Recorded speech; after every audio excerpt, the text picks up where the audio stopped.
Hello everyone, welcome back to channel Matchbox Study. आज हम discuss करेंगे आरबीआई टॉप 100 एमसीक्यू सीरीज का part 6। तो जिसने पहले के पार्ट नहीं देखे हैं वो प्लेलिस्ट में जाके पहले के पार्ट देख सकते हैं। तो स्टार्ट करते हैं लेक्चर को और बढ़ते हैं अपने फर्स्ट क्वेश्चन की तरफ। तो सबसे पहला क्वेश्चन है हमारा रिगार्डिंग फाइनेंशियल लिटरेसी कैंपेन। अभी क्या हुआ, रिसेंटली आरबीआई ने एनसीएफई के साथ मिलकर क्या चलाया, financial literacy campaign in India. तो यहाँ पे एनसीएफई की फुल फॉर्म इंपॉर्टेंट है, वो क्या आपका national centre for financial education, जो कि कहाँ लोकेटेड है आपका, नवी मुंबई में, और एक इसके अंदर आता है मिनिस्ट्री ऑफ फाइनेंस के अंदर। तो इन दोनों ने मिलकर क्या किया, एक nation wide financial literacy campaign चलाया। उस दौरान इन्होंने क्या किया, लोगों को जागरूक करने के लिए एक फेम नाम की मैसेज बुकलेट छापी ताकि उसको पढ़े लोग और फाइनेंशियली अवेयर हुए। तो यहाँ पे आपको फेम का फुल फॉर्म बताना है। फेम का फुल फॉर्म क्या है? तो फेम का फुल फॉर्म है आपका option number D, financial awareness message. अब देखो रिसेंटली हुआ क्या, ये जो फाइनेंशियल लिटरेसी कैंपेन चलाया गया, इसमें इनका मकसद क्या था, इनका ये था टारगेट कि जो इंडिया में लोग हैं उनको फाइनेंशियली नॉलेज प्रोवाइड करना, स्किल्स प्रोवाइड करना, ताकि वो अपने पैसों को अच्छी तरह इन्वेस्ट कर सके, ताकि साथ ही साथ वो अपने आप को और अपने पैसों को किसी भी तरीके के फ्रॉड से बचा सके। आपने बहुत बार टीवी में ऐड देखी होगी जो कि आती है, आरबीआई कहता है, आरबीआई कहता है अपना ओटीपी किसी के साथ शेयर मत कीजिए, आरबीआई कहता है सतर्क बनिए। वो सभी किसका पार्ट है? इस फाइनेंशियल लिटरेसी का ही पार्ट है। वो कैंपेन जो चलाए जाते हैं वो किसके लिए चलाए जाते हैं? फाइनेंशियल लिटरेसी के लिए, ताकि लोग और से और जागरूक हो, ताकि वो अपने पैसे सही जगह इन्वेस्ट करें, ताकि वो किसी भी तरीके से फ्रॉड से अपने आप को बचा सके। तो ये था इस कैंपेन का मतलब। तो यहाँ पे फेम की फुल फॉर्म इंपॉर्टेंट है, वो क्या आपका फाइनेंशियल अवेयरनेस मैसेज। और आरबीआई ने किसके साथ मिलकर लॉन्च किया है? ये NCFE, national centre for financial education. ठीक है, बढ़ते हैं नेक्स्ट क्वेश्चन की तरफ। नेक्स्ट क्वेश्चन है हमारा बेस्ड ऑन ट्रेड प्लेटफॉर्म। तो यहाँ पे ट्रेड की फुल फॉर्म इंपॉर्टेंट है, वो क्या हमारा ट्रेड रिसीवेबल डिस्काउंटिंग सिस्टम। अभी रिसेंटली क्या हुआ है, इंडिया की बेंगलुरु की एक कंपनी है क्रेडेक्स, उसको क्या हुआ है, रिसेंटली अप्रूवल मिल गया आरबीआई से to work as an trade receivable discounting platform. अब यहाँ पे मतलब क्या है क्वेश्चन का, ये समझते हैं फिर समझेंगे क्वेश्चन पूछ क्या रहा है। देखो, ट्रेड बेसिकली क्या होता है, ये होता है एक प्लेटफॉर्म जहां पे क्या होता है, डिस्काउंटिंग ऑफ बिल होता है। अब डिस्काउंटिंग ऑफ बिल कैसे होता है, मतलब देखो एक कंपनी है, समझ लो एबीसी कंपनी, और एक है आपकी 123 प्राइवेट लिमिटेड। ये दो कंपनीज है। अब एबीसी कंपनी ने क्या बोला कि 123 प्राइवेट लिमिटेड कंपनी को बोला कि आप हमारे को 10 लाख का फर्नीचर प्रोवाइड कीजिए, 10 लाख का फर्नीचर प्रोवाइड कीजिए। फर्नीचर में जैसे कुछ भी हो गया, इन्होंने टेबल्स ही मंगा लिए 10 लाख के, ठीक है, एबीसी कंपनी ने। अब यहाँ पे क्या है, 123 प्राइवेट लिमिटेड ने 10 लाख का फर्नीचर दे दिया एबीसी को, तो बदले में एबीसी को क्या देना चाहिए था, 123 प्राइवेट लिमिटेड को पैसे। अब यहाँ पे क्या बोला एबीसी ने, देखो आपने 10 लाख का फर्नीचर अभी हमें दिया है, हम इसको आगे सेल करेंगे, फिर हमारे पास पैसे आएंगे तो हम आपको पैसे देंगे। तो अभी हमारे पास पैसे नहीं है, हम आपको क्या दे रहे हैं, पैसों के बदले में इनवॉइस दे रहे हैं, इनवॉइस दे रहे हैं, और हम आपको 2 महीने बाद इस इनवॉइस के पैसे चुका देंगे। तो 123 प्राइवेट लिमिटेड के पास ऑप्शन नहीं था, उन्होंने कहा चलो ठीक है दे दो अभी। पर यहाँ पे बात क्या होती है, देखो जो ये प्राइवेट कंपनी है हमारी 123 प्राइवेट लिमिटेड, इन्होंने क्या किया, जो भी इनके पास पैसे थे उससे क्या किया, इन्होंने 10 लाख का ऑर्डर बनाया, और इन्होंने सोचा था ये ऑर्डर एबीसी को देंगे, वहां से पैसे आएंगे, फिर हम अगला ऑर्डर लेंगे। पर एबीसी ने क्या दे दिया, इनको इनवॉइस दे दी। अब यहाँ पे 123 प्राइवेट लिमिटेड के पास पैसों का हो गया शॉर्टेज, अगले ऑर्डर के पैसों के लिए शॉर्टेज हो गया। तो यहाँ पे ये पैसे कहां से लाएगी? तो 123 प्राइवेट लिमिटेड क्या कर सकती है, किसी भी बैंक के पास जा सकती है और बैंक को बोलेगी ये देखो एबीसी कंपनी ने हमें क्या दिया है, इनवॉइस दिया है 10 लाख का, मतलब 2 महीने बाद एबीसी कंपनी हमें 10 लाख रुपए देने वाली है, पर हमें पैसों की जरूरत अभी है, तो आप हमें कुछ पैसा उधार दे दीजिए। तो यहाँ पे बैंक क्या करता है, 10 लाख की इनवॉइस पे अकॉर्डिंग टू दी मतलब reputation and performance of ABC company, ABC company की रेपुटेशन कैसी है, उसकी फाइनेंशियल कंडीशन कैसी है, उसके बेस पे आपको ये 10 लाख के बिल पे कुछ पैसे उधार दे देगा बैंक। जैसे कि सपोज अगर एबीसी कंपनी की रेपुटेशन वगैरह काफी अच्छी है तो 9,60,000 दे दे या 9,50,000 दे दे। वहीं एबीसी कंपनी की अगर रेपुटेशन थोड़ी खराब है तो क्या पता 9.20 दे दे, 9.10 दे दे, ठीक है, 9,10,000 इतने पैसे दे देगा आपको ये 10 लाख के बिल पे। बदले में बैंक क्या करेगा, ये इनवॉइस ले लेगा खुद के पास, फिर 2 महीने बाद जो एबीसी कंपनी 10 लाख देने वाली थी वो आपको नहीं देगी, फिर वो बैंक को देगी, ठीक है, ये मतलब होता है। तो इसमें क्या हो गया, discounting of bill, bill pay आपने डिस्काउंटेड रेट पे पैसे ले लिए बैंक से। अब यहाँ पे ट्रेड प्लेटफॉर्म का क्या काम होता है, तो देखो जैसे ये बनाया आपका स्पेशली किसके लिए, एमएसएमईज के लिए, जो हमारी एमएसएमई कंपनी है। अब सपोज ये एबीसी कंपनी जो है वो एक माइक्रो कंपनी है, माइक्रो इंटरप्राइजेज है, तो जाहिर सी बात है कोई भी बैंक एबीसी कंपनी के इनवॉइस के ऊपर डिस्काउंटिंग करने से थोड़ा सा डरेगा, क्योंकि ये माइक्रो कंपनी है, कल रहे ना रहे, ठीक है। तो इस केस में क्या हुआ, अब ये 123 प्राइवेट लिमिटेड को ये इनवॉइस लेके हर बैंक जाना पड़ेगा कि कोई बैंक इसको लोन दे रहा है कि नहीं दे रहा है, इस इनवॉइस पे लोन क्या मतलब डिस्काउंट रेट पे पैसे दे रहा है कि नहीं दे रहा है। तो ये बैंक टू बैंक जाता रहता था पहले, फिर कोई बैंक के साथ डील होती थी तो वहां पे जाके इसको पैसे मिलते थे। तो इनकी सुविधा के लिए इन्होंने क्या किया, ट्रेड प्लेटफॉर्म बना दिया जिसमें सारे बैंक्स एंड एनबीएफसी वगैरह पहले से ही रजिस्टर्ड होते हैं। तो अब ये 123 प्राइवेट लिमिटेड को ये इनवॉइस लेके बैंक टू बैंक नहीं जाना पड़ेगा, ये सीधा ये इनवॉइस को ट्रेड प्लेटफॉर्म पे अपलोड कर देगा। फिर जो डील इसको सबसे बेस्ट मिल रही होगी वहां से ये क्या ले लेगा, पैसे ले लेगा।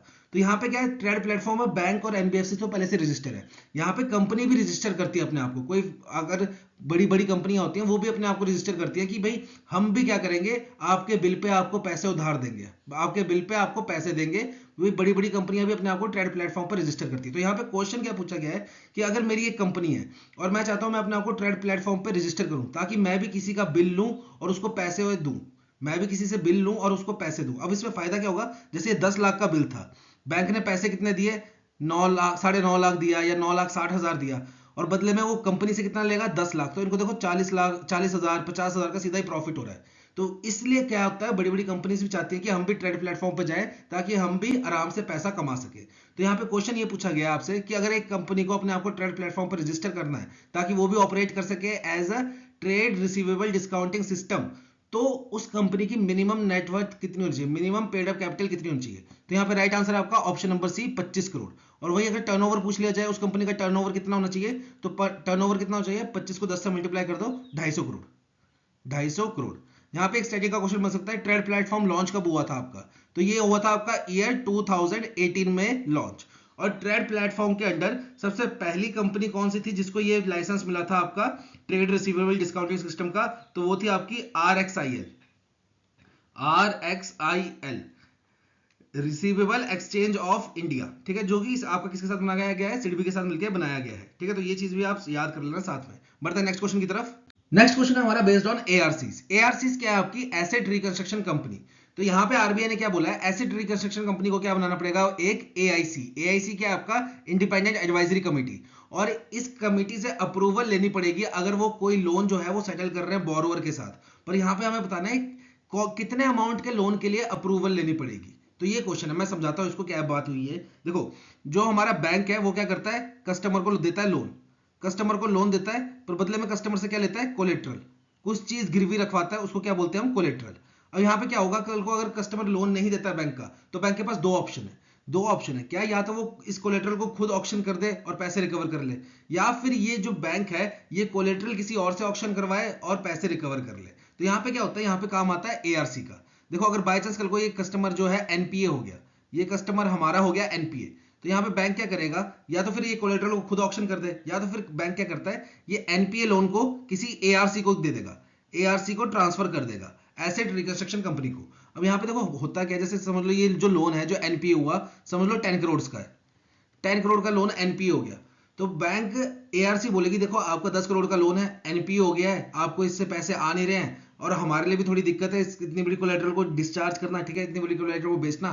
तो हम क्या करते हैं, आपसे जो 10 करोड़ का लोन है ये 8 करोड़ में परचेज कर लेते हैं, ये 8 करोड़ में परचेज कर लेते हैं। अब बैंक ने क्या किया, 8 करोड़ में ये लोन बेच दिया ARC को, तो जो कोलेट्रल होगी इस पे भी चार्ज किसका हो जाएगा, अब इस ARC का चार्ज आ जाएगा।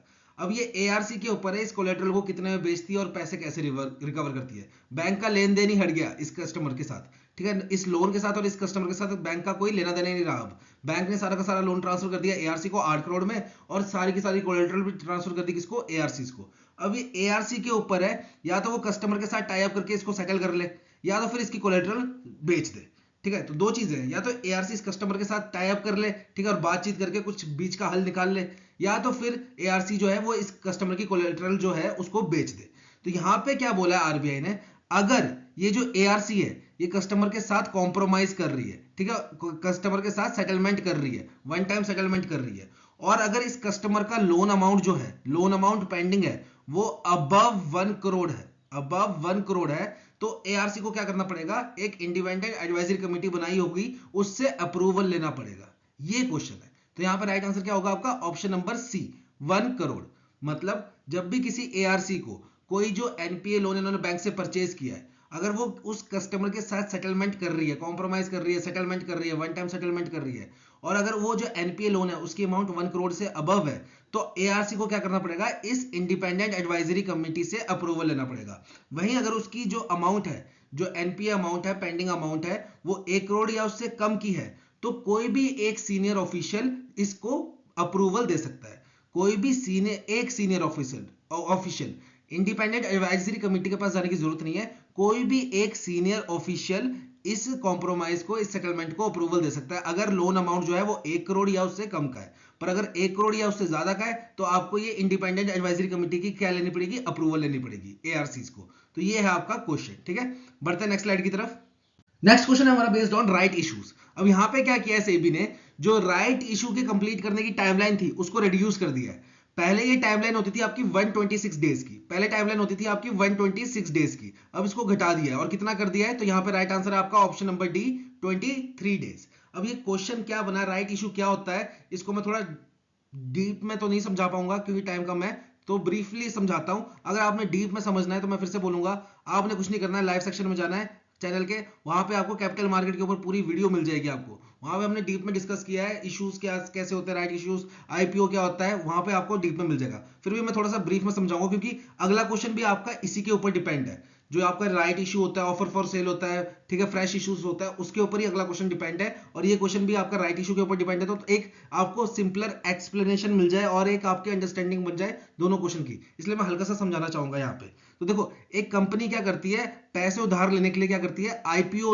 लॉन्च करती है। वहां से उधार तो नहीं लेती, मतलब वो उस पैसे के ओनर बन जाते हैं। एक कंपनी को जब भी पैसे की जरूरत होती है तो या तो वो बॉन्ड्स इशू कर दे, पर बॉन्ड्स में दिक्कत क्या होती है, पैसे वापस करने पड़ते हैं। तो यहाँ पे कंपनी क्या करती है, आईपीओ लॉन्च करती है, जिसमें अपनी कंपनी की थोड़ी सी हिस्सेदारी लोगों में बांट देती है और वहां से पैसा उठा लेती है। तो उस पैसे को कंपनी को वापस नहीं करना होता, ठीक है। तो यहाँ पे क्या है, यहाँ पे देखो, ये मैं एग्जाम्पल के समझाता हूँ। जब भी एक कंपनी अपना आईपीओ लॉन्च करती है तो उसके पास दो ऑप्शन होते हैं। एक होता है कि वो तो या पब्लिक इशू करे या फ्रेश इशू करे, जिसको हम पब्लिक इशू बोलते हैं या फ्रेश इशू बोलते हैं। दूसरा ऑप्शन क्या होता है, offer for sale, offer for sale. अब दोनों में अंतर क्या है, इसको एग्जांपल से समझते हैं। सपोज एक कंपनी है हमारी XYZ लिमिटेड, XYZ लिमिटेड। इस कंपनी ने क्या किया, जो इसकी 100% इक्विटी है उसको कन्वर्ट कर दिया 200 शेयर्स में, 200 शेयर्स में। अब यहां पे क्या है, ए के पास है 100 शेयर्स, बी के पास है 100 शेयर्स। तो ए और बी की ओनरशिप कितनी होगी कंपनी में, 50-50% की, 50-50% की। अब कंपनी ने क्या सोचा, हमें थोड़े से और पैसे चाहिए अपनी कंपनी को एक्सपैंड करने के लिए। तो ये पैसे कैसे उठा रहे हैं, आईपीओ लॉन्च करके। और ये आईपीओ लॉन्च कैसे कर रहे हैं, through fresh issue. Fresh issue का यूज करके ये आईपीओ लॉन्च कर रहे हैं। तो यहां पे कंपनी क्या करेगी, इसने जो पहले 100% की इक्विटी को 200 शेयर में कन्वर्ट किया हुआ था, अब ये इस 100% की इक्विटी को 400 शेयर्स में कन्वर्ट कर देगी। मतलब 200 शेयर्स पहले थे, 200 शेयर्स नए लॉन्च कर देगी। तो अब इस कंपनी की जो 100% की इक्विटी है वो कन्वर्ट कितने में होगी, 400 शेयर्स में कन्वर्ट होगी। तो इसकी वजह से क्या हुआ, अब देखो, ए के पास है 100 शेयर्स, बी के पास है 100 शेयर्स, तो बी की ओनरशिप कम होगी। अब पहले 200 में से 100 था तो 50% थी, अब कंपनी के टोटल शेयर्स कितने हो गए, 400। तो यहाँ पे ए की ओनरशिप कितनी होगी, 25% की, एंड बी की ओनरशिप कितनी की होगी, 25% की, ठीक है। और कंपनी ने क्या किया, ये जो 200 नए शेयर्स लॉन्च किए इसको आईपीओ में उतार दिया, आईपीओ में उतार दिया। और यहां से क्या किया, जब लोगों ने इसको परचेज किया, कंपनी के पास पैसा आ गया, उस पैसों से कंपनी ने क्या किया, फर्दर एक्सपेंशन किया, ठीक है। तो ये हो गया फ्रेश इशू, जिसमें कंपनी नए शेयर्स बनाती है और उसको मार्केट में उतारती है। अब यहाँ पे ऑफर फॉर सेल समझते हैं। ऑफर फॉर सेल में क्या होता है, जैसे अभी हमने XYZ कंपनी की बात की, ए का था 100 शेयर, ठीक है, बी का था 100 शेयर। अब और इनकी परसेंटेज कितनी थी, 50-50% की ओनरशिप थी। अब यहां पे क्या होगा, यहां पे ये नए शेयर्स नहीं बनाएंगे, यहां पे क्या करेंगे, या तो ए अपने शेयर बेच देगा या बी अपने शेयर बेच देगा कुछ, या ए और बी दोनों अपने कुछ कुछ शेयर बेच देंगे। जैसे एग्जांपल के रूप में समझते हैं, ए ने क्या किया, अपने 100 शेयर में से 40 शेयर बेच दिए। ए ने अपने 100 में से 40 शेयर्स बेच दिए, तो ए के पास अब शेयर्स कितने बच गए, ए के पास बच गए 60 शेयर्स, 60 शेयर्स। तो इसकी ओनरशिप कितनी रहेगी, 30% की। अब इसने जो 40 शेयर्स बेचे हैं, सपोज एक पर्सन है सी, उसने सारे के सारे शेयर खरीद लिए, तो सी जो है उसकी ओनरशिप कितनी होगी, 20% की, उसकी ओनरशिप होगी 20% की। अब यहां पे क्या होता है, देखो दोनों में अंतर क्या है, ये जो 200 शेयर्स अलॉट किए थे, इससे जो पैसा आएगा वो कंपनी XYZ के पास आएगा। पर यहां पे क्या हुआ, ए ने अपने 40 शेयर्स बेचे हैं, तो ये जो ए ने 40 शेयर्स बेचे, इससे जो पैसा आएगा वो ए के पास आएगा, ना कि कंपनी XYZ के पास आएगा। ऑफर फॉर सेल में क्या होता है, बेसिकली जो आपके प्रमोटर्स होते हैं वो अपनी हिस्सेदारी को डाइल्यूट करते हैं, अपनी इक्विटी को डाइल्यूट करते हैं और उससे पैसा उठाते हैं अपने लिए। इसका बेस्ट एग्जांपल दूं मैं आपको, जो LIC का आईपीओ आया था, LIC का जब आईपीओ आया था आपका 2021 या 22 में आया था, उसमें क्या किया था, गवर्नमेंट ने फ्रेश इशू थोड़ा ना किया था, ऑफर फॉर सेल किया था। उसमें क्या था, जितने गवर्नमेंट के पास अपने शेयर थे एलआईसी के, उसमें से कुछ शेयर जो है गवर्नमेंट ने वो पब्लिक को बेच दिए थे, और उससे जो पैसा आया था वो एलआईसी को नहीं मिला, वो गवर्नमेंट ऑफ इंडिया को मिला, जिनके शेयर्स थे उनको मिला। तो ऑफर फॉर सेल में क्या होता है, जो प्रमोटर होता है वो अपनी इक्विटी को डाइल्यूट करता है, अपनी इक्विटी को कम करता है और उससे पैसा उठाता है अपने लिए, ठीक है। वही फ्रेश इशू में क्या होता है, न्यू शेयर्स बनाए जाते हैं और उससे जो पैसा मिलता है वो कंपनी के एक्सपेंडिशन में लगाया जाता है, ठीक है, वो कंपनी को मिलता है और वो कंपनी के कामकाज में लगाया जाता है। तो ये अंतर है। अब यहाँ पे राइट इशू भी समझ लेते हैं। राइट इशू क्या होता है, जो इस क्वेश्चन में बोला गया है, राइट इशू बेसिकली क्या होता है, देखो यहां पे मैं एग्जांपल समझाता हूं आपको। जैसे ये XYZ लिमिटेड है, इसके पास क्या है, आपके टोटल समझ लो 1000 शेयर्स है, इस बार थोड़ा ज्यादा रखते हैं, 1000 शेयर्स है, ठीक है। उस 1000 शेयर्स में से क्या है आपका ए और बी जो है, इस 1000 शेयर में से कंपनी ने क्या किया, सपोज 200 शेयर जो है, 200 शेयर्स ये आईपीओ में लॉन्च कर दिए, पहली बार आईपीओ में लॉन्च कर दिए 200 शेयर्स। अब ये 200 शेयर्स जो है, इसमें से 100 शेयर जो है वो समझ लो आपके 100 शेयर्स वो सी ने परचेज कर लिए। तो सी की ओनरशिप कितनी हुई XYZ कंपनी में, 10% की। सी की ओनरशिप हुई 10% की, ठीक है। XYZ कंपनी के टोटल शेयर्स कितने थे, 1000, जिसमें से 200 इन्होंने आईपीओ में लॉन्च कर दिए, उस 200 में से सी ने 100 शेयर खरीद लिए, तो सी की ओनरशिप कितनी हुई, 10% की इस कंपनी में। अब क्या हुआ, थोड़े टाइम बाद कंपनी को लगाया हमें थोड़े से और पैसे चाहिए और हम करेंगे फ्रेश इशू, फ्रेश इशू, ठीक है, नए शेयर्स बनाएंगे और उसको एफपीओ में लॉन्च करेंगे। जब कंपनी पहली बार अपने शेयर लॉन्च करती है उसको बोलते हैं आईपीओ, फिर उसके बाद दोबारा अगर वो नए शेयर्स इशू कर रही है तो उसको क्या बोलते हैं, एफपीओ, फॉलो ऑन ऑफरिंग, ठीक है, फर्दर पब्लिक ऑफरिंग या फॉलो ऑन ऑफरिंग भी बोल सकते हैं। तो यहां पे क्या कंपनी ने क्या देखा, पहले कंपनी XYZ के पास थे टोटल 1000 शेयर, उन्होंने 200 शेयर आईपीओ में बेच दिए, जिसमें से 200 में से 100 शेयर जो है वो सी ने परचेज कर लिए थे, तो सी की ओनरशिप कितनी होगी कंपनी में, 10% की, ठीक है। ये बात क्लियर है। अब कंपनी को लगाया हमारे को थोड़े से और पैसे चाहिए, हमें एक्सपेंड करना है, तो कंपनी ने कहा हम फ्रेश इशू करेंगे। फ्रेश इशू मतलब अब समझ गए होंगे आप, फ्रेश इशू मतलब कंपनी जो है वो नए शेयर्स बनाएगी। तो कंपनी के पास पहले 1000 शेयर थे, कंपनी ने 1000 शेयर और बना दिए, 1000 शेयर और बना दिए, तो कंपनी के टोटल शेयर्स कितने हो गए, 2000। और ये जो 1000 शेयर है ये आईपीओ की जगह एफपीओ में लॉन्च करेगी और वहां से पैसा उठाएगी। पर यहां पे देखो, अगर ये इन्होंने 1000 शेयर नए बनाए, उससे घाटा क्या हो गया, सी जो पहले कंपनी के 10% का मालिक था, अब कितने परसेंट का मालिक रह गया, 5% का मालिक रह गया, क्योंकि अब कंपनी के टोटल शेयर्स कितने हो गए, 2000, कंपनी के टोटल शेयर्स हो गए 2000 और सी के पास कितने, 100 शेयर्स, तो सी की जो ओनरशिप थी वो कितने की होगी, अब 5% की। तो कंपनी क्या बोलती है, कंपनी बोलती है जो हमारे पहले के स्टेक होल्डर्स है उनको हम पहले प्रेफरेंस देंगे, हम ये जो 100 शेयर्स नए इशू कर रहे हैं वो पहले हम राइट इशू में इशू करेंगे। राइट इशू में क्या होता है, ये जो 100 शेयर्स है ये आपको डिस्काउंट रेट पे भी मिलेंगे, और ये किसको मिलेंगे, जो पहले से ही हमारे स्टेक होल्डर्स है, जिनके पास पहले से हमारे शेयर्स है, उनको पहले इशू किए जाएंगे एट डिस्काउंटेड रेट, ताकि वो अपनी ओनरशिप को मेंटेन कर पाए। अब देखो सी के पास 100 शेयर थे और कंपनी के थे 1000 शेयर, तो सी की थी 10% की ओनरशिप। अब कंपनी ने 1000 नए शेयर बना दिए, टोटल शेयर्स हो गए 2000 और सी की ओनरशिप हो गई 5%। तो ये जो 1000 शेयर है ये पहले सी को ऑफर होंगे कि आपने इसमें से जितने परचेज करने परचेज कर लो, आपको डिस्काउंट रेट पे दिए जाएंगे, ताकि आप अपनी ओनरशिप को 5% से बढ़ा के वापस 10% कर लो, या 10% से भी ज्यादा लेके जाना चाहते हो तो ज्यादा लेके जा सकते हो, आपको हम डिस्काउंट पे इशू करेंगे। तो ये होता है आपका राइट इशू। राइट इशू में बेसिकली होता क्या है, आपके जो शेयर्स होते हैं वो पहले से ही क्या किया जाता है, जो पहले से शेयर होल्डर्स होते हैं उनको ऑफर किए जाते हैं एट डिस्काउंट रेट, इसको बोलते हैं हम राइट इशू। तो ये तीनों चीज समझ लेना, अगले क्वेश्चन में भी ये काम आएगी, ठीक है। और अगर आपको ये डीप में समझना है तो आप लाइव सेक्शन में जाना, वहां पे कैपिटल मार्केट के 2-3 लेक्चर है, वो आप देख लेना, आपको पूरा चीज समझ आ जाएगी, ठीक है। मैंने पूरी मतलब पूरी तो नहीं पर 60 से 70% बैंकिंग अवेयरनेस और बहुत अच्छे तरीके से बताई हुई है, आप देख लीजिएगा पूरी लाइव सेक्शन में जाकर, ठीक है। बढ़ते हैं नेक्स्ट क्वेश्चन की तरफ। नेक्स्ट क्वेश्चन है आपका बेस्ड ऑन एसएमई आईपीओ के ऊपर। अब यहां पे सेबी ने क्या किया है, जो एसएमई आईपीओस हैं उसमें ऑफर फॉर सेल की एक लिमिटेज लगाई है, उसमें ऑफर फॉर सेल की एक लिमिट लगाई है। अब वो लिमिट कितनी है, ये क्वेश्चन क्या है इसको समझते हैं, फिर आंसर तो देख लेंगे। आंसर अगर आपको चाहिए जल्दी तो और आपने क्वेश्चन स्किप करना है तो आप सीधा देख सकते हो, आंसर है आपका ऑप्शन नंबर सी, 20% की। अभी इसको समझना है तो आप रुक जाइएगा, नहीं तो अगला क्वेश्चन देख सकते हैं। अब इसको आराम से देखिएगा क्योंकि काफी जगह इस टॉपिक को गलत पढ़ाया गया है, ठीक है, गलत पढ़ाया गया है, ये थोड़ा टेक्निकल टॉपिक है। अभी है क्या यहाँ पे, एसएमई आईपीओस क्या होते हैं, बेसिकली वो आईपीओस जिनमें एक लॉट साइज जो होता है वो लाख रुपए का होता है, ठीक है, वो काफी बड़ा लॉट साइज होता है। जैसे आपके जनरल आईपीओस आते हैं वो 14,000 के होते हैं, ठीक है, पर एसएमई आईपीओ लाख से ऊपर का होता है। अब यहाँ पे क्या बोला गया है, एसएमई आईपीओस में क्या हुआ था, देखो पिछले साल काफी ज्यादा बूम आया था, बूम आया था मतलब कि जो एसएमई आईपीओज है, जो एसएमई कंपनीज है, उनकी वैल्यूएशन मतलब अगर 10 करोड़ की होगी पर उनको शेयर मार्केट से मतलब 300 करोड़ की वैल्यूएशन मिल रही थी। एसएमई आईपीओ के इतने सब्सक्राइब हो रहे थे, उनको 300 करोड़ की वैल्यूएशन मिल रही थी,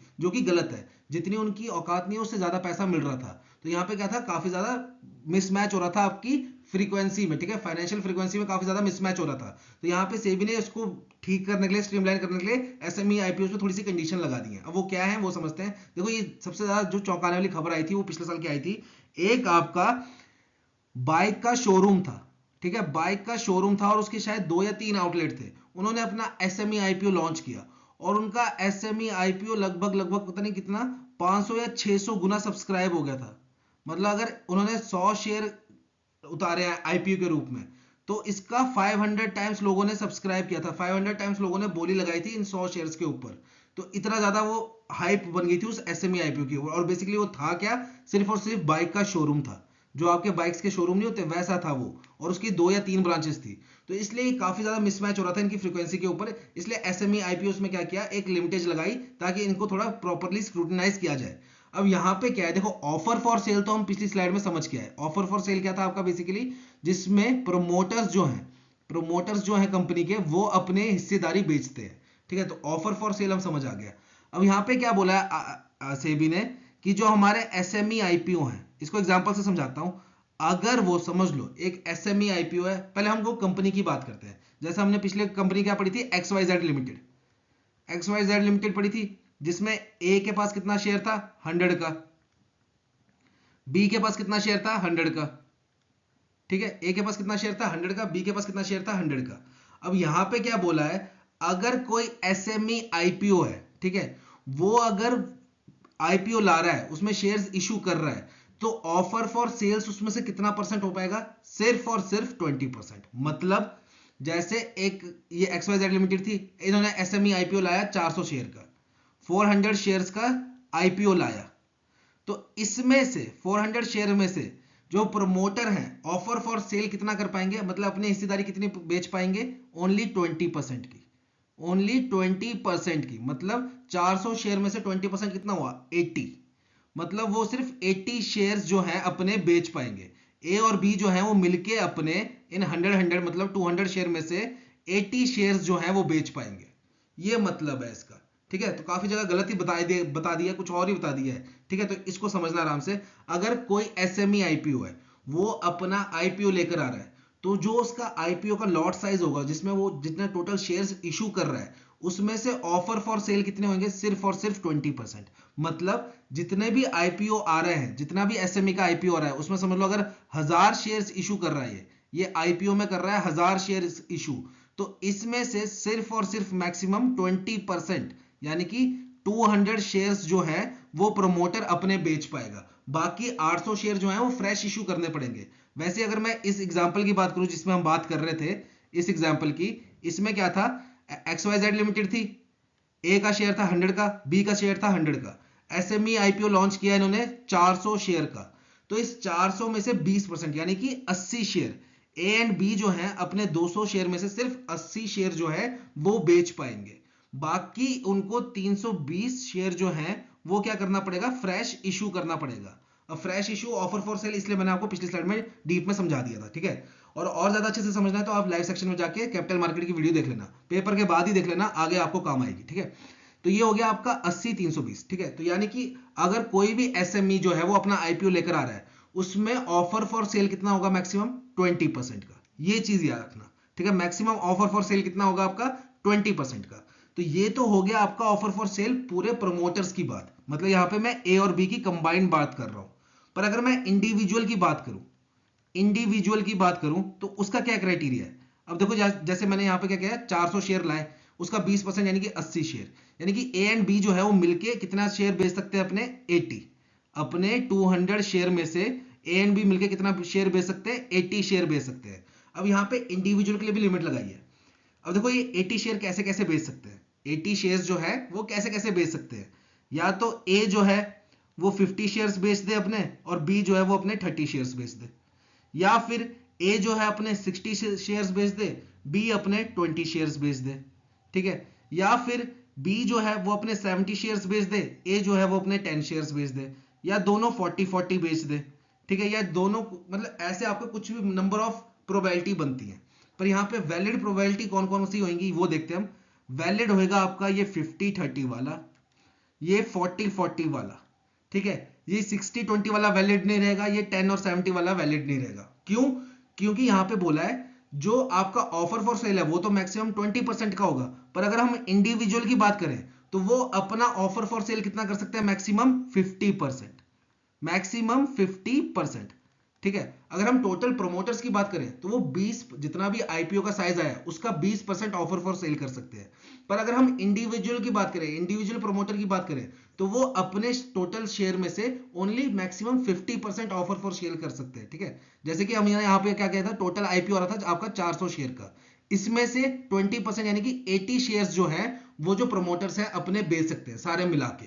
पर अगर हम इंडिविजुअली बात करें तो इंडिविजुअली जो प्रमोटर है अपना सिर्फ 50% शेयर जो है वो बेच सकता है, 50% जो अपना हिस्सेदारी है उसको ऑफर फॉर सेल कर सकता है। तो यहाँ पे जो 80 है उसमें ए 50 और बी 30 कर सकता है, क्योंकि ए की टोटल हिस्सेदारी कितनी है 100 की, तो 100 का 50 कितना हुआ 50%, 50 हुआ। तो मतलब ए जो है वो मैक्सिमम कितना शेयर अपना बेच सकता है 50 शेयर, बी मैक्सिमम कितना बेच सकता है 50 शेयर, ठीक है। इंडिविजुअल की बात करें तो 50%, और अगर हम पूरे प्रोमोटर्स की बात करें तो जितना आईपीओ आ रहा है आपका उसका 20%, ठीक है। तो ये चीज याद रखना, ये अलग अलग बातें हैं, बहुत जगह गलत ही बताया गया है, ठीक है। अब यहाँ पे एक कंडीशन और रखी है, अगर किसी कंपनी को अपना एसएमई आईपीओ लॉन्च करना है, अपना एसएमई आईपीओ लॉन्च करना है, तो लास्ट 3 फाइनेंशियल ईयर में से एटलीस्ट 2 फाइनेंशियल ईयर में उनको 1 करोड़ या उससे ज्यादा का प्रॉफिट हुआ होना चाहिए, तभी वो अपना एसएमई आईपीओ लॉन्च कर पाएंगे, ठीक है।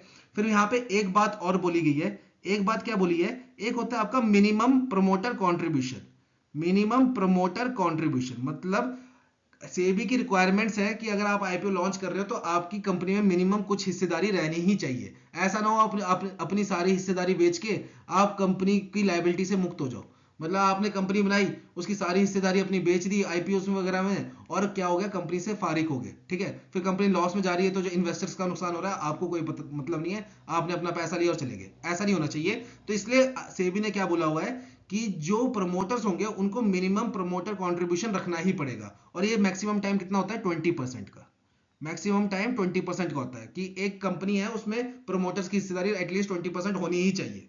अब यहाँ पे क्या बोला सेबी ने कि सपोज जैसे समझ लो मैं ये 20% वाला क्राइटेरिया लेके चलता हूं, एक कंपनी है हमारी एबीसी कंपनी, एबीसी कंपनी, इसमें प्रोमोटर्स की हिस्सेदारी है, प्रोमोटर्स की हिस्सेदारी है समझ लो आपकी 40% की, 40% की हिस्सेदारी है प्रोमोटर्स की। अब मिनिमम प्रोमोटर कंट्रीब्यूशन के हिसाब से प्रोमोटर की हिस्सेदारी कितनी होनी चाहिए, मिनिमम मिनिमम कितनी होनी चाहिए 20, पर यहां पे है कितनी 40, यानी कि 20% जो है वो क्या है एक्स्ट्रा, मिनिमम क्राइटेरिया से एक्स्ट्रा कितना है 20%। तो यहां पे सेबी ने बोला है जो मिनिमम कंट्रीब्यूशन प्रोमोटर का है उससे ऊपर जितना भी प्रोमोटर का हिस्सा है उसको वो बेच सकते हैं, पर फेस मैनर में। फेस मैनर में कैसे, देखो यहाँ पे हमने क्या एज्यूम किया था कि मिनिमम प्रमोटर कंट्रीब्यूशन है 20% का, पर एबीसी कंपनी में प्रोमोटर्स का कंट्रीब्यूशन है कितना 40% का, तो एक्स्ट्रा कितना हुआ 20%। अब इस 20% को ये बेच सकते हैं कैसे, जितना भी उनका एक्स्ट्रा होगा, जितना भी एक्स्ट्रा हिस्सा होगा उसका 50% जो है वो 1 साल के बाद बेच सकते हैं, आफ्टर 1 ईयर, और बचा हुआ 50% जो है वो आफ्टर 2 ईयर्स। मतलब देखो यहां पे मिनिमम प्रोमोटर कंट्रीब्यूशन था हमारा 20% का, पर यहां पे प्रोमोटर्स का कंट्रीब्यूशन है कितना 40 का, तो प्रोमोटर का मिनिमम से ज्यादा कितना है 20%। अब यहां पे क्या बोला है, जितना भी एक्स्ट्रा होगा प्रोमोटर का हिस्सा उसका 50% वो 1 साल बाद बेच सकते हैं, तो 20 का 50% कितना हुआ 10%, मतलब वो 10% हिस्सा जो है वो 1 साल के बाद बेच सकते हैं, और बचा हुआ 50% जो है वो 2 साल के बाद बेच सकते हैं। तो ये चीज अगर आपको याद रखनी होगी तो याद रख लेना, वरना ये कंसेप्ट के पॉइंट ऑफ व्यू से मैंने आपको समझा दिया, ठीक है। बढ़ते हैं नेक्स्ट क्वेश्चन की तरफ। नेक्स्ट क्वेश्चन है हमारा based on zero coupon zero principal instruments के ऊपर। अब यहां पे क्या है, देखो सेबी ने जो इन्वेस्टमेंट क्राइटेरिया है कि अगर आपने एक zero coupon zero principal instrument purchase करना है सोशल स्टॉक एक्सचेंज पे, तो आप कम से कम कितने पैसों का खरीद सकते हैं, इसकी कंडीशन जो है उसको चेंज कर दिया है। पहले इसमें लिमिट होती थी 10,000 की, अगर आपने zero coupon zero principal instrument purchase करना है तो पहले आपको कम से कम कितने पैसे लगाने पड़ते थे 10,000 रुपए। अब इसकी लिमिट को घटा के कितना कर दिया है ₹1000। अब ये सोशल स्टॉक एक्सचेंज क्या है, zero coupon zero principal instruments क्या है, उसको समझते हैं थोड़ा सा, ज्यादा डीप में नहीं समझेंगे, सिंपल सा है। देखो, जब भी कोई एनपीओ, नॉन प्रॉफिट ऑर्गेनाइजेशन, या फिर अगर फॉर प्रॉफिट ऑर्गेनाइजेशन है तो वो काम करनी चाहिए किसमें, सोशल इंटरप्राइजेज होनी चाहिए, मतलब सोशल इंपैक्ट होना चाहिए, मतलब वो कंपनीज, वो इंटरप्राइजेस जो कि एक सोशल इंपैक्ट डालती हैं, जैसे कि वो एजुकेशन की फील्ड में एजुकेशन को प्रमोट करने के लिए एजुकेशन की फील्ड में काम कर रही है, या फिर इरेडिकेटिंग माल न्यूट्रिशन कर रही है, या सरकार का जो लाइवलीहुड मिशन है उसको प्रमोट कर रही है, वैसी फॉर प्रॉफिट कंपनी चलेंगी, या तो फिर एनपीओ, नॉन प्रॉफिट ऑर्गेनाइजेशन। ठीक है, तो दो कंपनीज हैं, या तो नॉन प्रॉफिट ऑर्गेनाइजेशन हो, और अगर फॉर प्रॉफिट ऑर्गेनाइजेशन है तो फिर वो क्या होनी चाहिए, सोशल इंटरप्राइजेज होनी चाहिए, जो कि सोशल कॉज में काम कर रही हो।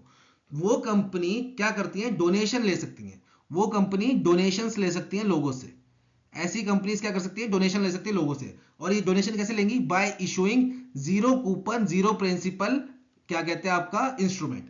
अभी zero coupon zero principal instrument क्या होता है, इसमें अगर आप इसको परचेज करते हो तो ना आपको इस पे इंटरेस्ट मिलेगा, ना आपको कभी प्रिंसिपल रिटर्न होगा, मतलब ना इस पे प्रिंसिपल रिटर्न होगा, ना आपको इस पे इंटरेस्ट मिलेगा। ठीक है, तो ये होता है आपका जीरो कूपन जीरो प्रिंसिपल। ये बेसिकली किस लिए इशू किया जाता है, ताकि कंपनीज जो हैं वो डोनेशन ले सके लोगों से। तो पहले क्या था, अगर आपने एक zero coupon zero principal instrument purchase करना है तो आपको मिनिमम इन्वेस्टमेंट कितने की चाहिए होती थी, ₹10,000 की। ठीक है, ₹10,000 की चाहिए थी। अब इसको घटा के कितना कर दिया, ₹1,000, ताकि जो हमारे रिटेल इन्वेस्टर्स हैं, रिटेल इन्वेस्टर्स कौन होता है आपका, जैसे आप हो गए, मैं हो गए, ठीक है, जो स्मॉल स्केल में इन्वेस्ट करते हैं, तो रिटेल इन्वेस्टर्स भी इसमें ज्यादा से ज्यादा पार्टिसिपेशन ले सके। अब कोई देखो, जैसे अब हम नॉर्मल जो मिडिल क्लास लोग हैं वो 10,000 की डोनेशन देने से पहले एक बार सोचेंगे, पर ₹1,000 की डोनेशन दे ही सकता है बंदा। ठीक है, कि अगर किसको कोई कॉज, सोशल कॉज जो है वो अच्छा लग रहा है तो वो ₹1,000 की डोनेशन दे सकता है। तो वो ₹1,000 का डोनेशन कैसे देगा, by purchasing zero coupon zero principal instrument of that organisation. ठीक है, तो ये था आपका सिंपल सा क्वेश्चन। बढ़ते हैं नेक्स्ट स्लाइड की तरफ। नेक्स्ट क्वेश्चन है हमारा based on specialised investment fund. यहां से भी ने एक नया फंड इंट्रोड्यूस किया है जिसका नाम है स्पेशलाइज्ड इन्वेस्टमेंट फंड। और अगर आप एज एन इन्वेस्टर इस फंड में इन्वेस्ट करना चाहते हो तो मिनिमम इन्वेस्टमेंट कितने की करनी पड़ेगी आपको, तो यहाँ पे राइट आंसर है आपका option number B, 10 lakh rupees. अब इसको समझते हैं स्पेशलाइज्ड इन्वेस्टमेंट फंड होता क्या है। देखो, आप जो म्यूचुअल फंड में इन्वेस्ट करते हो, एक हो गया आपका म्यूचुअल फंड, फिर एक हो गया आपका स्पेशलाइज्ड इन्वेस्टमेंट फंड, और एक हो गया आपका पीएमएस, पोर्टफोलियो मैनेजमेंट सर्विस। ठीक है, तो म्यूचुअल फंड में मिनिमम इन्वेस्टमेंट आपकी ₹100 से चालू हो सकती है, एसआईएफ में 10 लाख से, और आपको पीएफएमएस में करना है तो आपको कितना करना पड़ेगा, मिनिमम 50 लाख रुपीज।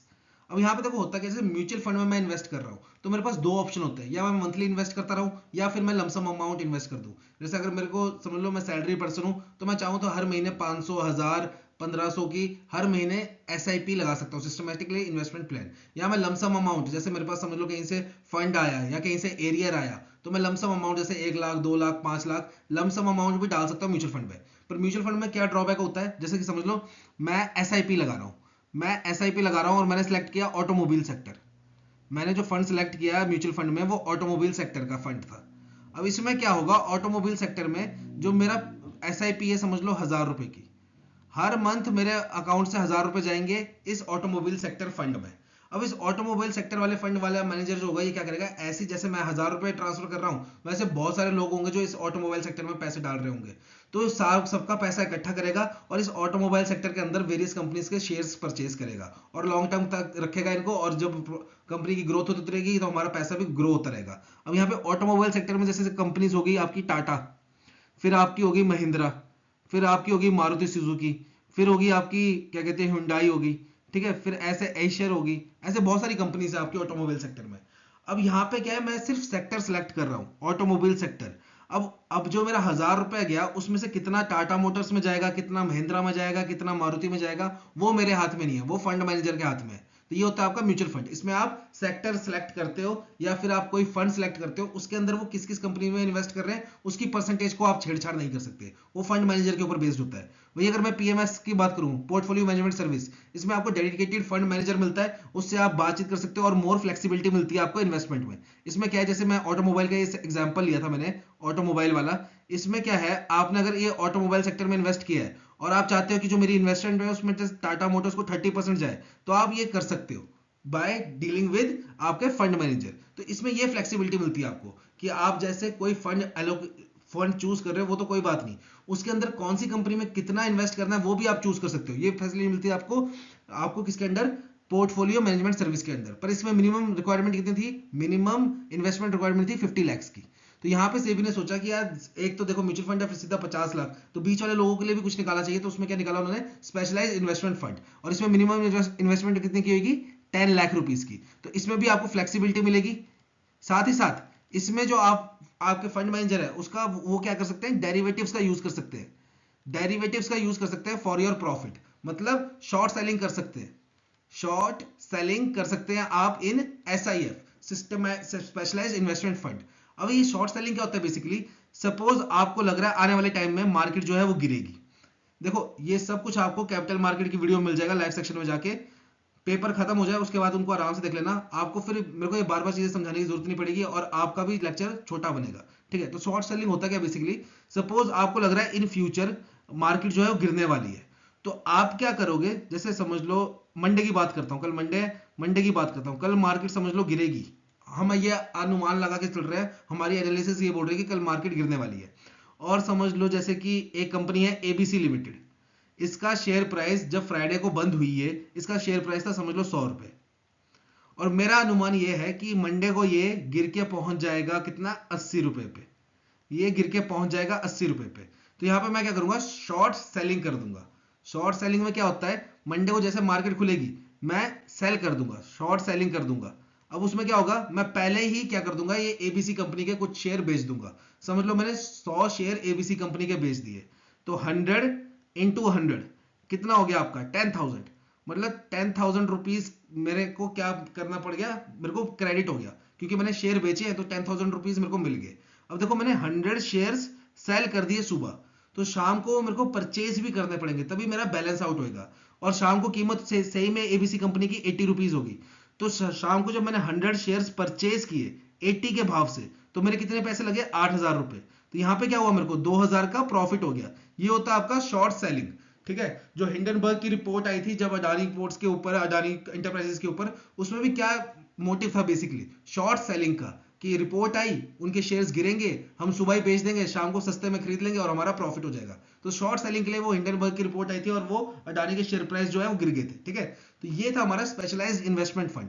अब यहाँ पे कौन सी पोर्टफोलियो म्यूचुअल फंड कंपनीज जो है वो स्पेशलाइज्ड इन्वेस्टमेंट फंड को जो है वो पब्लिक के लिए ऑफर कर पाएंगी, वो AMC एसेट मैनेजमेंट कंपनी, ठीक है, वो mutual fund company, asset management company जो पिछले 3 साल से ऑपरेशंस में, जो पिछले 3 साल से चली हुई हैं, ठीक है, पिछले 3 साल से काम कर रही हैं as a asset management company, और एसेट अंडर मैनेजमेंट उनकी कम से कम 10,000 करोड़ की होनी चाहिए।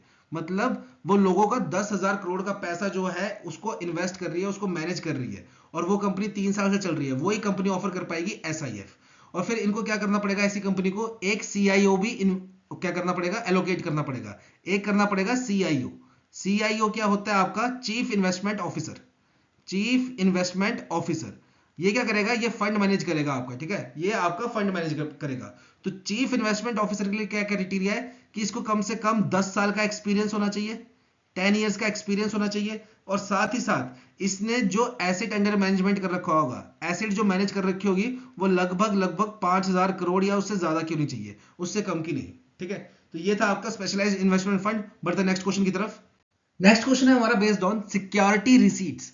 अब यहाँ पे क्या बोला गया है, सेबी ने क्या किया है, सभी NBFCs को एंड हाउसिंग फाइनेंस कंपनीज को अलाउ कर दिया है कि जो ARC सिक्योरिटी रिसीट्स इशू करती है उसमें आप इन्वेस्ट कर सकते हो। पहले क्या था कि सिर्फ और सिर्फ नॉन डिपॉजिट टेकिंग NBFCs को अलाउड था कि जो ARC सिक्योरिटी रिसीट इशू कर रही है उसमें वो इन्वेस्ट कर सके।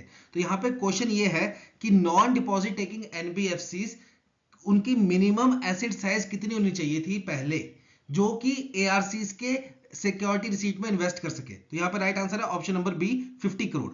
मतलब क्या है, देखो यहाँ पे समझते हैं क्वेश्चन को। ARC हमने पहले ही पढ़ा, अभी थोड़ी देर पहले, ARC क्या करता है, बैंक से जो है वो NPA लोन परचेज कर लेता है, बैंक से NPA लोन जो है वो परचेज कर लेता है। इसलिए ARC को और क्या नाम दिया जाता है, ARC को नाम दिया जाता है बैड बैंक का, ARC बैड बैंक के नाम से भी जानी जाती है। तो ARC का काम क्या है, वो NPA लोन जो है वो बैंक से परचेज कर लेगा। अब यहाँ पे अगर NPA लोन्स की अमाउंट काफी ज्यादा है, समझ लो एक बैंक का NPA लोन जो है, सारे NPA लोन मिला के लगभग समझ लो 200 करोड़ के है, तो एकदम से एआरसी कंपनी 200 करोड़ कहां से लाएगी बैंक को? 200 में से समझ लो इस 200 करोड़ के एनपीए लोन को एआरसी खरीद रही है, समझ लो 150 करोड़ में, 150 करोड़ में खरीद रही है। तो एकदम से 150 करोड़ भी कहां से लाएगी एआरसी कंपनी? तो एआरसी कंपनी क्या करती है? सिक्योरिटी रिसीट्स इशू करती है, सिक्योरिटी रिसीट्स इशू करती है, मतलब बेसिकली एक तरीके का बॉन्ड टाइप इशू करती है, और इससे क्या करती है? मार्केट से पैसा उठाती है। वो सिक्योरिटी रिसीट्स कर देगी, इशू परचेज करेगा इन्वेस्टर, और वहां से उनको पैसा मिल जाएगा। फिर वो क्या करेगी? इस एनपीए लोन को परचेज कर लेगी, और फिर इससे क्या करेगी? या तो कस्टमर के साथ डील करके कॉम्प्रोमाइज करके वन टाइम सेटल कर ले, या फिर उसकी कोलेटरल चीज को बेच देगी मार्केट में। वहां से जो पैसा आएगा उससे क्या करेगी? इन्वेस्टर को पैसे लौटा देगी। ठीक है, तो ये सिक्योरिटी रिसीट्स इशू करती है। तो पहले क्या था सेबी की गाइडलाइंस कि इन सिक्योरिटी रिसीट्स में सिर्फ non deposit taking NBFCs, non deposit taking NBFCs ही इन्वेस्ट कर पाएंगी। और उनका भी एक क्राइटेरिया था कि एसेट साइज कितनी होनी चाहिए? मिनिमम 50 करोड़ की एसेट साइज होनी चाहिए।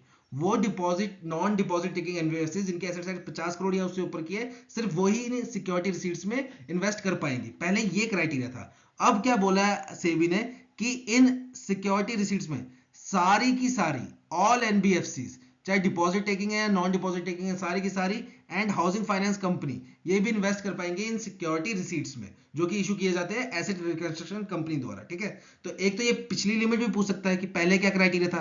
तो पहले क्राइटेरिया था कि सिर्फ non deposit taking NBFC issue ये इन्वेस्ट कर पाएंगे इन सिक्योरिटी रिसीट्स में, और उनकी भी मिनिमम नेटवर्थ कितनी होनी चाहिए? 50 करोड़ की। ठीक है, और अब तो क्या है, सभी NBFC and housing finance companies को अलाउ कर दिया है। अब यहाँ पे आपका स्टैटिक का क्वेश्चन भी बन सकता है। अगर आपने एक एआरसी कंपनी खोलनी है तो मिनिमम नेटवर्थ कितनी चाहिए? मिनिमम नेटवर्थ चाहिए आपकी 300 करोड़ की। पहले होता था 100 करोड़, अब इसको बढ़ा के कितना कर दिया? 300 करोड़। साथ ही साथ क्या बोला है, जो एनबीएफसी पहले की खुली है 100 करोड़ के क्राइटेरिया पे, उनको भी क्या करना पड़ेगा? अपनी नेटवर्थ जो है वो 300 करोड़ लेकर जानी पड़ेगी। कब तक? 1 अप्रैल 2026 तक, 1 अप्रैल 2026 तक। फिर इन एआरसीज को सीएआर कितना मेंटेन करना पड़ता है? कैपिटल एडिक्वेसी रेशियो, तो वो मेंटेन करना पड़ता है 15% का। और लास्ट क्वेश्चन एक बन सकता है, इसमें एफडीआई लिमिट कितनी अलाउड है? FDI limit, foreign direct investment limit कितनी अलाउड है एआरसी कंपनी में? तो ये 100% अलाउड है, 100% एफडीआई अलाउड है इन एआरसी कंपनी। ठीक है, बढ़ते हैं नेक्स्ट क्वेश्चन की तरफ। नेक्स्ट है आपका question based on DigiLocker. अब यहाँ पे क्या किया है, सेबी ने पार्टनरशिप की है डिजी लॉकर के साथ। डिजी लॉकर के साथ पार्टनरशिप क्यों की है? ताकि ये रिड्यूस कर सके unclaimed asset in Indian security market. Basically क्या होता है, घर में कोई व्यक्ति होता है जैसे कि कोई भी, जो कि काफी ज्यादा इंटरेस्टेड होता है शेयर मार्केट में, और बाकी घर वालों को मतलब नहीं होता, तो वो जो इन्वेस्ट करता रहता है, अपना प्रॉफिट कमाता रहता है, बाय चांस उसकी डेथ हो जाए तो घर वालों को पता ही नहीं होता है उसने शेयर मार्केट में इन्वेस्ट किया है, कितना किया है, कौन सा शेयर में किया है, और उसके शेयर क्या रह जाते हैं? अनक्लेम्ड रह जाते हैं। तो यहाँ पे सेबी ने क्या किया? पार्टनरशिप किया डिजी लॉकर के साथ। पहली बात तो डिजी लॉकर आपको क्या प्रोवाइड करेगा? आपको प्रोवाइड कराएगा नॉमिनेशन फैसिलिटी। नॉमिनेशन फैसिलिटी, इसमें क्या होगा, अगर बाय चांस जो डिजी लॉकर ओनर है उसकी डेथ हो जाए, तो जो नॉमिनी है वो उसके डिजी लॉकर को व्यू कर सकता है, उसके पास व्यूइंग राइट होंगे, सिर्फ व्यूइंग राइट्स होंगे। मतलब उसके नॉमिनी जो है वो, जैसे समझ लो एक पर्सन है राहुल, राहुल ने क्या किया, अपने वाइफ को, ठीक है, अपनी वाइफ को अपना डिजी लॉकर का क्या बना दिया? नॉमिनी बना दिया। कल को राहुल की डेथ हो जाए तो जो इसकी वाइफ है वो राहुल की डिजी लॉकर को व्यू कर सकती है, उसमें कुछ हटा नहीं सकती, कुछ ऐड नहीं कर सकती, बस व्यू कर सकती है। तो नॉमिनेशन को व्यूइंग राइट्स दे दिए। ठीक है, फिर साथ ही साथ क्या किया यहाँ पे डिजी लॉकर के साथ, कि डिजी लॉकर में जैसे समझ लो ये अब इसकी वाइफ है, अब राहुल का क्या था? एक पीपीएफ अकाउंट था, पीपीएफ अकाउंट था बैंक में। अब इसकी वाइफ जाएगी बैंक में और कहेगी भाई मेरे हस्बैंड की डेथ हो गई है, इसके पीपीएफ अकाउंट में नॉमिनी हूं, तो क्या कीजिए आप, इसका पीपीएफ अकाउंट बंद कर दीजिए और पैसे मेरे को दे दीजिए। तो जैसे ही बैंक सिस्टम में अपडेट करेगा कि राहुल की डेथ हो गई है, तो ये डिजी लॉकर को इन्फॉर्मेशन चली जाएगी, और डिजी लॉकर क्या करेगा, जो नॉमिनी है उसको इन्फॉर्मेशन दे देगा कस्टमर की सारी की इसने और कहाँ कहाँ पैसा लगा रखा है, इसके क्या क्या है आगे इन्वेस्टमेंट्स है। तो जिससे कि क्या होगा, जो इसकी वाइफ है उसको भी पता चल जाएगा कि राहुल ने और कौन कौन सी जगह में इन्वेस्टमेंट कर रखी है और कहाँ कहाँ इसका पैसा पड़ा हुआ है, और वहां से ये क्लेम करवा पाएगी। ठीक है, तो यहाँ पे क्वेश्चन क्या है, बेसिक क्वेश्चन क्या है, क्वेश्चन ये है कि डिजी लॉकर में कितनी स्टोरेज स्पेस मिलती है, ये क्वेश्चन है आपका। तो यहाँ पर राइट आंसर है ऑप्शन नंबर बी, 1 जीबी। आपको 1 जीबी की स्टोरेज स्पेस मिलती है डिजी लॉकर में। साथ ही साथ आपका एक क्वेश्चन और बन सकता है, 1 जीबी की तो आपको टोटल स्पेस मिल गई डिजी लॉकर में, डिजी लॉकर में एक फाइल मैक्सिमम कितने साइज की अपलोड कर सकते हैं? मैक्सिमम साइज ऑफ फाइल कितना हो सकता है जो अपलोड किया जा सकता है डिजी लॉकर में? तो वो होता है आपका 10 MB। अगर आपसे सिंगल फाइल पूछे तो 10 MB, और टोटल स्पेस पूछे डिजी लॉकर में कितनी होती है, तो वो कितनी होती है आपकी 1 GB। ठीक है, बढ़ते हैं नेक्स्ट क्वेश्चन की तरफ। नेक्स्ट क्वेश्चन है हमारा based on FPIs, foreign portfolio investors. अब सेबी ने क्या किया हुआ था, देखो सेबी ने बोला है जो भी हमारे एफपीआईज है, जो भी हमारे एफपीआईज है, अगर उनका AUM क्या होता है, asset under management, asset under management मतलब ये कितने अमाउंट की एसेट्स को मैनेज कर रहा है ये FPI। अगर ये एसेट अंडर मैनेजमेंट जो है वो 25,000 करोड़ या उससे ज्यादा की है, तो इस FPI को अपने सभी स्टेक होल्डर्स, कि इसमें स्टेक होल्डर्स कौन कौन है, इसमें इन्वेस्टर कौन कौन है, उनका कितना स्टेक है, वो सारी जो इंफॉर्मेशन है वो डिस्क्लोज करनी पड़ेगी। कब? अगर जब इस FPI का एसेट अंडर मैनेजमेंट जो है वो 25,000 करोड़ से ज्यादा का है। अब सेबी ने इस लिमिट को बढ़ा दिया है, इनहेंस कर दिया है, और अब कितना कर दिया है? दुगना, इसका ट्वाइस। मतलब अब अगर किसी FPI की AUM, एसेट अंडर मैनेजमेंट जो है वो 50,000 करोड़ या उससे ज्यादा की है, तब उस सिनेरियो में इस FPI को क्या करना पड़ेगा? अपने सभी इन्वेस्टर्स के नाम शो करने पड़ेंगे, डिस्क्लोज करने पड़ेंगे, उनका स्टेक कितना कितना है वो डिस्क्लोज करना पड़ेगा। तो यहाँ पे राइट आंसर क्या होगा आपका? Option number C, 50,000 crore. ठीक है, बढ़ते हैं नेक्स्ट स्लाइड की तरफ। अब यहाँ पे हम फटाफट कुछ बैंकिंग के स्टैटिक पार्ट डिस्कस कर लेते हैं, जो कि आपके एग्जाम के पॉइंट ऑफ व्यू से इंपॉर्टेंट है। तो जो इंपॉर्टेंट है, थोड़े बहुत पॉइंट्स में वो डिस्कस कर लेता हूं आपसे। सबसे पहले हम डिस्कस करेंगे क्या? नेगो। नेगो क्या होता है आपका? Negotiable instrument act, negotiable instrument act 1881। इसमें आपके 3 सेक्शंस इंपॉर्टेंट है। कौन कौन से? पहला है आपका सेक्शन 4, फिर है आपका सेक्शन 5, फिर है आपका सेक्शन 6। सेक्शन 4 है आपका प्रोमिसरी नोट का, प्रोमिसरी नोट। सेक्शन 5 है आपका बिल ऑफ एक्सचेंज का, और सेक्शन 6 जो है आपका वो है चेक्स का। चेक, जो आपके चेक्स होते हैं जिसके थ्रू आप पेमेंट्स वगैरह करते हो बैंक्स में जाके, तो वो चेक का सेक्शन कौन सा है? Section 6 of negotiable instrument act. अब चेक की बात आ गई, तो चेक में देखो एक चीज इंपॉर्टेंट है क्या? चेक की वैलिडिटी कितनी होती है आपकी? 3 मंथ्स की। मतलब आज अगर आपने चेक पे ऊपर डेट डाल दी, तो उसको अगले आप 3 महीने तक कभी भी यूज कर सकते हो। चेक की वैलिडिटी होती है आपकी 3 मंथ्स की। वैसे आपकी डिमांड ड्राफ्ट की वैलिडिटी होती है 3 मंथ्स की। वैसे आपकी बैंकर चेक्स की वैलिडिटी होती है 3 मंथ्स की। तो ये चीज भी इंपॉर्टेंट है। अब चेक में देखो 2 चीजें इंपॉर्टेंट होती है। एक होता है आपका IFSC। IFSC क्या होता है? Indian financial system code. यह आपका 11 डिजिट का अल्फा न्यूमेरिक कोड होता है। 11 डिजिट का अल्फा न्यूमेरिक कोड होता है, और इसका 5th कैरेक्टर हमेशा 0 होता है। अल्फा न्यूमेरिक मतलब नंबर्स भी होंगे, अल्फाबेट्स भी होंगे। ठीक है, तो ऐसा होता है 11 डिजिट का अल्फा न्यूमेरिक कोड, और इसका 5th डिजिट हमेशा 0 होता है। ठीक है, और नेक्स्ट है आपका MICR कोड। MICR कोड ये भी आपका चेक के ऊपर लिखा होता है। ये क्या होता है आपका? 9 डिजिट का कोड होता है, और इसकी फुल फॉर्म क्या है आपकी? Magnetic ink character recognition. ठीक है, और ये बेसिकली किस लिए होता है? कि ये आइडेंटिफाई कर सके कौन सी ब्रांच का चेक है। और वैसे IFSC कोड किस लिए होता है? कि ये आइडेंटिफाई कर पाता है कि कौन से बैंक का चेक है, फिर बैंक में भी कौन सी ब्रांच का चेक है, तो वो IFSC के थ्रू आप आइडेंटिफाई कर सकते हो। तो ये इंपॉर्टेंट चीज थी नेगो की। फिर अब बात करते हैं हम किसकी बात करें हम? अब बात करते हैं हम हाइपोथिकेशन वगैरह की बात कर लेते हैं, एक बेसिक सी। वो क्या होता है आपका? देखो, बैंक में आप लोन लेते हो तो आपकी चीज जो गिरवी रखाई जाती है वो 3 टाइप से रखवाई जाती है। एक होता है आपका प्लेज, एक होता है आपका हाइपोथिकेशन, और एक होता है आपका मॉर्गेज। तीनों में डिफरेंस क्या है ये समझते हैं। देखो, अगर मैं बात करूं प्लेज की, तो प्लेज लगता है आपका इमूवेबल प्रॉपर्टी पे, सॉरी मूवेबल प्रॉपर्टी पे लगता है आपका प्लेज। वही हाइपोथिकेशन की बात करूं तो ये भी आपका मूवेबल प्रॉपर्टी पे लगता है, और मॉर्गेज की बात करूं तो ये लगता है आपका इमूवेबल प्रॉपर्टी पे। ठीक है, अब यहां पे क्या होता है, एक एग्जांपल देता हूं, फिर मैं आपको इसकी ओनरशिप के बारे में बताऊंगा। कि पहले ओनरशिप बता देता हूं। देखो, प्लेज लगता है आपका मूवेबल प्रॉपर्टी पे, जो चीज एक जगह से आप दूसरी जगह लेकर जा सकते हो उस पे क्या लगता है? प्लेज लगता है। मतलब बैंक आपकी गिरवी रखेगा वो चीज, और बदले में आपको पैसे दे देगा। तो यहां पे बात आती है ओनरशिप की। जो भी चीज बैंक गिरवी रखता है उस पे ओनरशिप, मतलब उसका यूज कौन करेगा, उसको रखेगा कौन अपने पास। तो प्लेज के केस में ओनरशिप होती है बैंक के पास। हाइपोथिकेशन के केस में ओनरशिप होती है किसके पास? बोरोअर के पास, जो पैसा उधार ले रहा है। मॉर्गेज में ओनरशिप होती है बोरोअर के पास। अब इसको एग्जांपल से समझोगे तो आप समझ आ जाएगा। जैसे प्लेज का एग्जांपल हो गया गोल्ड। आप समझ लो गोल्ड के ऊपर लोन लेने के, तो बैंक क्या करेगा? आपसे गोल्ड अपने पास रख लेगा और बदले में आपको पैसे दे देगा।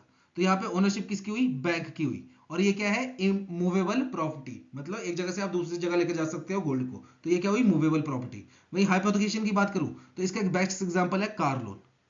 कार लोन, अब देखो कार भी मूवेबल है, और जब आप कार लोन लेने जाते हैं तो गिरवी क्या रखा जाता है? आपकी कार ही रखी जाती है। पर उस कार की चाबी किसके पास रहती है? हमेशा आपके पास रहती है।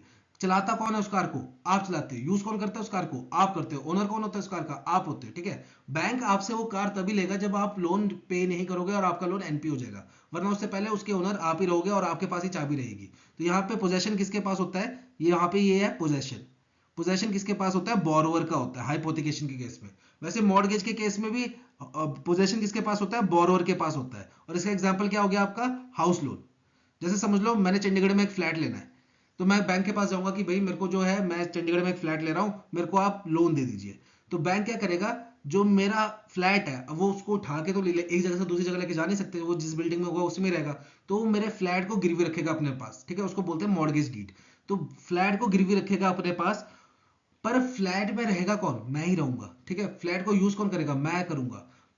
बस क्या होगा, अगर मैं बाय चांस कल को लोन पे नहीं करता हूं, तो बैंक वाले क्या करेंगे, उस फ्लैट को सेल कर देंगे, ठीक है। तब बैंक वाले उसकी ओनरशिप लेके उसको सेल कर देंगे, वरना उस फ्लैट का यूज कौन करेगा? मैं करूंगा। उसमें रहेगा कौन? मैं रहूंगा। मैं चाहूं उसको रेंट पे भी चढ़ा सकता हूं, उसका सारा यूज कौन करेगा? मैं करूंगा। तो मॉर्गेज में क्या होता है? इमूवेबल प्रॉपर्टी के ऊपर लगता है, पर पोजेशन किसके पास रहता है? बोरोवर के पास रहता है, ठीक है। और एग्जाम्पल क्या हो गया? हाउस लोन, ठीक है। तो ये हो गया आपके लोन की बात, हाइपोथिकेशन प्लेज की। अब यहाँ पे देखो, हाँ मैंने क्या बात की? एनपीए। अगर कल को अगर मैं अपना फ्लैट जो है उसके पेमेंट नहीं करता हूँ, उसके लोन की जो है पेमेंट नहीं करता हूँ, और मेरा लोन एनपी हो जाता है, उस केस में बैंक जो है वो मेरे फ्लैट की पोजीशन ले लेगा, इधर कार की पोजीशन ले लेगा, इधर गोल्ड की पोजीशन ले लेगा, और इसको क्या कर देगा? ऑक्शन करके अपने पैसे रिकवर कर लेगा। अब यहाँ पे बात बनती है एनपीए कब होता है लोन?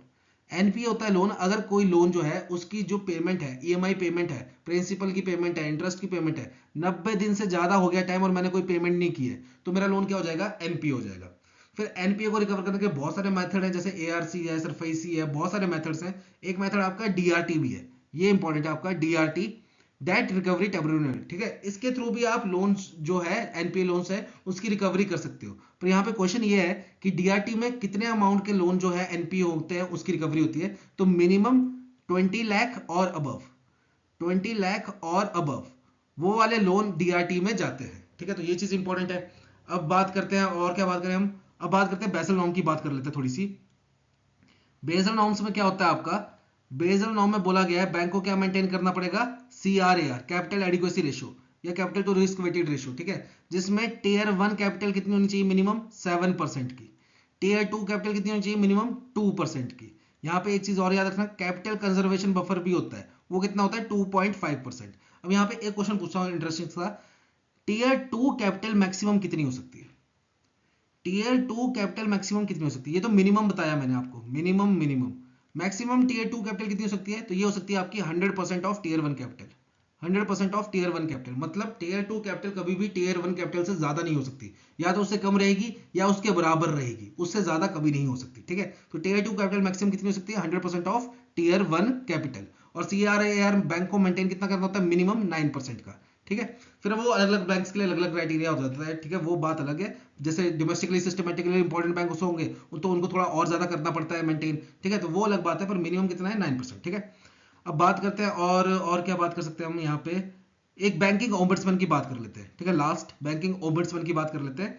अब आरबीआई ओम्बड्समैन इंटीग्रेटेड पॉलिसी है जो, उसके तहत क्या होता है, आपको अगर किसी बैंक से कोई भी शिकायत है, ठीक है, तो आप उसकी कंप्लेन कहाँ कर सकते हो? आरबीआई के ओम्बड्समैन में, इंटीग्रेटेड ओम्बड्समैन में। अब जो शिकायत करते हो आप, उसके दो मेथड है आपके पास, या तो आप ऑनलाइन जाके इनकी जो पोर्टल है उस पर कंप्लेन रजिस्टर कर दो, या ऑफलाइन कंप्लेन रजिस्टर कर दो। ऑफलाइन मेथड में क्या करना पड़ेगा आपको?